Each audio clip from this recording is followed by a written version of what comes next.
Eguzobego otu ezeke ndị otu Solution Youth Movement of Nigeria Symon alaka nke kansụl ime obodo Anaocha.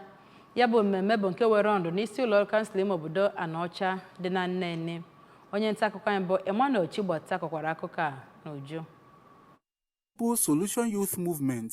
ebumnobi ya bụ ịkwanyite ndị ntorobịa n'ịfụ na ha sonyere n'ihe gbasara ọrụ mmepe n'obodo ọkachasị na ụkpụrụ ọchịchị Anaocha n'ịgwa ha okwu ka onye isi ya bụ Solution Youth Movement ma bụrụkwa kọmishọna na-afụ maka ego na steeti a bụ Maazị Izuchukwu Okafọ kọwapụtara na ya bụ otu bụ n'iji kwanyite ndị ntorobịa ma kụziere ha ihe ha kwesịrị ma maka ezi ọchịchị ya na ị na-esonyekwara na nzọụkwụ aka na-achị steeti a bụ ọkammụta Chukwuma Soludo n'ihe gbasara ọchịchị. Onye na-achịkọba ya bụ Solution Youth Movement na steeti a bụ Maazị Obinna Nwankwọ nakwa onye na-achịkọba ya n'okpuru ọchịchị Anaocha bụ Comrade Rome Ibekwe kọwapụtara na Solution Youth Movement bụ nke na-akwanyite ọnọdụ ezi ọchịchị bụ nke ejiri wee mara ọchịchị ọkammụta Chukwuma Soludo. N'okwu ha dịgasị iche iche, onye bụ onye isi Anambra State Sports Development Commission Maazị Patrick Oyedum nakwa onye bụ onye isi Anambra State Water Resources Chief Ikobi Ejiofor tinyekwara onye isi All Progressives Grand Alliance n'okpuru ọchịchị Anaocha bụ Chief Anthony Ogoji kwuru na ya bụ Solution Youth Movement ga-amịta mkpụrụ ọkachasị n'ebe ndị ntorobịa nọ. N'okwu ya ka onye bụ onye isi Ochendo Vanguard for Soludo bụ Chief Ino Poch